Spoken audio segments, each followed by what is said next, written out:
जय गुरुदेव। जय गुरुदेव नाम किसका प्रभु का। जय गुरुदेव। यादों के झरोखे से बात 1976 की है। वाराणसी में गंगा के उस पार फैले 10 मील के रेतीले मैदान में सतयुग आगमन साकेत महायज्ञ की तैयारियां बाबा जय गुरुदेव जी करा रहे थे। 15 से 25 फरवरी 76 का आयोजन था। 20 दिन पहले मैं काशी के मैदान में पहुंच गया। कहीं ईंटों की पथाई चल रही थी तो कहीं मिट्टी डाल डाल कर सड़कें बनाई जा रही थी। यज्ञशालाओं का निर्माण, बिजली का, पानी का, मंच का, यानी चारों तरफ सत्संगी अपने अपने काम में जुटे हुए थे। बांस बल्लियां, जनरेटर, पुलाव, राशन आदि की ट्रकें आती जा रही थी। 2 करोड़ की जन उपस्थिति होगी, ऐसा स्वामी जी महाराज ने कहा था और हुई भी ऐसे। 111 फीट लंबा, 12 फीट चौड़ा मंच तैयार किया गया था, जो अपने आप में अनोखा था। नाव द्वारा गंगा पार करके लोग देखने आते थे कि कैसा यज्ञ बाबा जी करा रहे हैं। जब यज्ञ होगा तो क्या होगा। 24 घंटे नावें आती जाती रहती थी। आसपास के जिलों की नावें भी मंगा ली गई थी। 151 पंडितों ने विविध वेद मंत्रों के उच्चारण के साथ देवताओं का आह्वान किया था। बम भोले काशी विश्वनाथ का स्थान अलग बना था। यज्ञशालाएं बीच में अलग बनी थी। मंच दूर अलग था और विष्णु भगवान की विष्णुपुरी अलग बनाई गई थी। स्वामी जी ने बताया था कि भगवान शिव की समाधि जब टूटेगी और वो अपनी तीसरी आंख खोलेंगे तो उन्हें शांत करने के लिए भगवान विष्णु का आवाहन किया गया है। शिव का काम तो संहार करने का है, विष्णु पालन करते हैं। पालन करने वाले को हक होता है कि वो प्रार्थना करके संहार कम कराए। यज्ञशाला की डिजाइन बड़े बड़े इंजीनियरों को चकित कर रही थी। मध्य के यज्ञ मंडप में 25 हवन, यज्ञ मंडल में 25 हवन कुंड बने थे और उसके चारों तरफ अनेकों यज्ञ मंडपों में अनेक हवन कुंड थे। एक दिन में 60 हजार लोगों ने आहुतियां डाली। हवन करने वालों की मनोकामना पूर्ण होने की घोषणा बाबा जी पहले ही कर चुके थे। मुसलमानों की देवियां भी बुर्का ओढ़कर मंडप में जाती थी और हवन करती थी। स्वामी जी प्रेमियों के साथ साथ श्रमदान कार्य कराते थे। स्वामी जी प्रेमियों के साथ साथ श्रमदान कार्य कराते थे। स्वामी जी की रचनाएं, गुरु जी तेरे प्यार का जलवा देखा रे, भोले बाबा की हो गई पुकार, चलो भाई काशी चलें, दरबार में सच्चे सतगुरु के दुख दर्द मिटाए जाते हैं। 2 करोड़ का जमघट होगा काशी के मैदान में, बहुत बड़ा धमाका होगा पूरे हिंदुस्तान में। दीवाना हो जा, मस्ताना हो जा, गुरु के इश्क में परवाना हो जा। आदि कुंवर ब्रजेश सिंह चारों तरफ गा गा कर सुनाकर प्रेमियों को प्रेम सागर में डुबोते रहते थे। विशेष बात यह थी कि स्वामी जी सबके मध्य खड़े मुस्कुराते रहते थे। इस मनोहरी दृश्य को देखकर कृष्ण और गोपियों की कल्पना सत्संगियों को होने लगती। सत्संग रोज होता था। एक दिन स्वामी जी ने कहा कि उस पार सामने मणिकर्णिका घाट है, जहाँ लोग जलाए जाते हैं।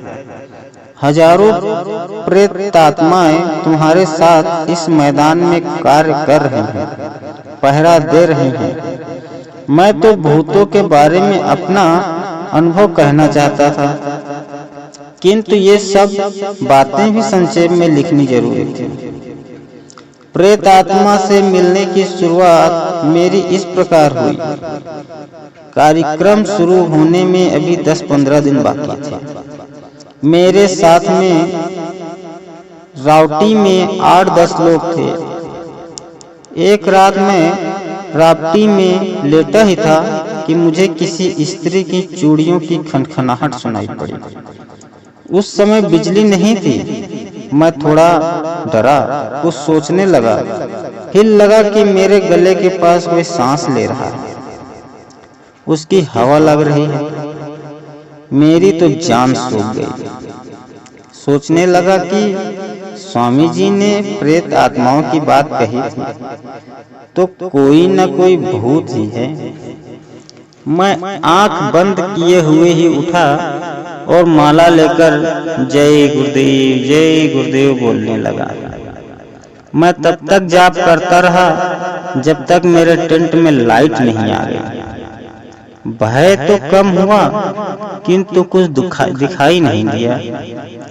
सवेरा हुआ तो आपस में चर्चा हुई। मालूम हुआ कि चमेली नाम की प्रेत आत्मा है, जिसके माथा बहुत सारी भूतनियां हैं। यह राज केवल 2 लोगों को उस टेंट में मालूम था। मेरी भी जिज्ञासा भूतों के बारे में जानने की हुई। मैं भी उन दोनों का सहयोगी बन गया। रात्रि में भूतों से बात करने की योजना बनाई गई। मेरे साथ का सत्संगी, जिसका नाम मनमुख, वही इस कार्य में अहम भूमिका निभा रहा था। रात्रि में 8 बजे हम 4 लोग अपनी रावटी से चलकर गंगा तट की ओर बढ़ने लगे। मुरादाबाद की तरफ एक पंडित था, जिसे भूतों की सिद्धि थी, और वो प्रेतात्माओं को बुलाकर बात करता था। चमेली प्रेतात्मा की जानकारी उसी ने मनमुख को दी थी, जो उसका मित्र था। अंधेरे में हम लोग गंगा के किनारे अभी पहुंचने ही वाले थे कि एकाएक सामने आतिशबाजी का अनार जैसा छूटने लगा और प्रकाश हो गया। इस प्रकाश में मैंने देखा कि एक आदमी चादर ओढ़े हमारी तरफ पीठ करके बैठा है, और उसके सामने खोपड़ी वगैरह कुछ रखी है। मुझे डर तो लगा, किंतु हम लोग कई आदमी थे। एकाएक झोपड़ी से आवाज आई कि ठहर जाओ, आगे मत बढ़ना। मैं तो डरा, किंतु मनमुख से उस प्रेत आत्मा की बात होने लगी। मनमुख ने कहा कि चमेली, क्या बात है? क्या बात है? इतने लोगों को लाने की क्या जरूरत थी? यहाँ कोई मेला लगा है या नाच हो रहा है? मनमुख ने बताया कि ये हमारे घनिष्ठ साथी हैं। खैर, बातचीत शुरू हुई। मैंने पूछा कि तुम कौन हो और तुम्हारा क्या नाम है, और तुम इस योनि में कैसे आई? जवाब मिला कि मेरा नाम चमेली है। आवाज औरत की थी। पास के गांव में रहती थी। 100 साल हुए गंगा में डूबकर मर गई थी। मेरे पोते अभी भी जीवित हैं। मैं ठाकुर परिवार की थी। मैंने कहा, ये बाबा जी जो यज्ञ करा रहे हैं, उसके बारे में कुछ बताओ। वह बोली, मालिक महान है। स्वामी जी को वो मालिक कहते थे। उन्होंने इस यज्ञ की सारी व्यवस्था की जिम्मेदारी हम लोगों को दे रखी है। मेरे मातहत 15,000 भूतनियां हैं जो मेरे निर्देश में काम करती हैं। हम लोग 60,000 हैं और मणिकर्णिका घाट पर रहती हैं। पुरुष आत्माएं हरिश्चंद्र घाट पर रहती हैं। जैसे तुम लोग हिंदू मुसलमान मिलकर रहते हो, वैसे हम लोग भी हिंदू मुसलमान मिलकर रहती हैं। बातों का सिलसिला जारी रखते हुए उसने बताया कि तुम लोग रात में आराम से अपने बिस्तर में सोते हो और हम लोग रात भर तुम्हारे सामानों की रखवाली करते हैं। किसी की क्या मजाल कि कोई बाहरी आदमी घुसकर सामान उठा ले। तुमने देखा नहीं कितने गुंडों की पिटाई हो गई। थोड़ी देर चुप रहने पर उसने बताया कि इस बालू में 2 हाथ गड्ढा खोदकर बांस गाड़कर कोई 4 फेस की बिजली की लाइन दौड़ा सकता है। एक एक खंभे में 2-2 लोगों की ड्यूटी लगी है। मैंने पूछा कि अच्छा चमेली, ये बताओ कि लखनऊ से मेरा परिवार वाले यहाँ आने वाले हैं, वो कब तक आएंगे? प्रेत आत्मा थोड़ी देर चुप रही, फिर बोली कि तुम्हारे स्त्री बच्चे गाड़ी से चल चुके हैं, कल सुबह यहाँ आ जाएंगे। इसके बाद मनमुख ने कुछ बातें की, फिर वो एकाएक तेज आवाज में बोली, राकेश, तू यहाँ छिप कर क्या सुन रहा है? हम सब ने पीछे मुड़कर देखा तो राकेश खड़ा हो गया। पूछने पर बताया कि वो छुपकर आ गया था।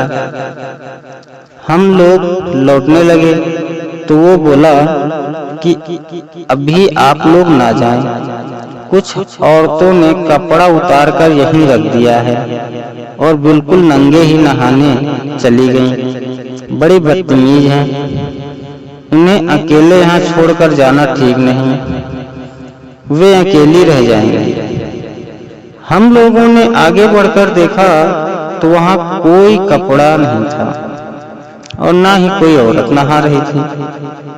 दूसरे दिन प्रातः गंगा पर दशाश्वमेध घाट के ऊपर तांगा स्टैंड पर अपने परिवार वालों को देखने में गया तो वे लोग तांगे से उतर रहे थे। उन्होंने पूछा कि कैसे खबर लग गई कि हम लोग आ रहे हैं। मैंने कहा कि मुझे मालूम हो गया था।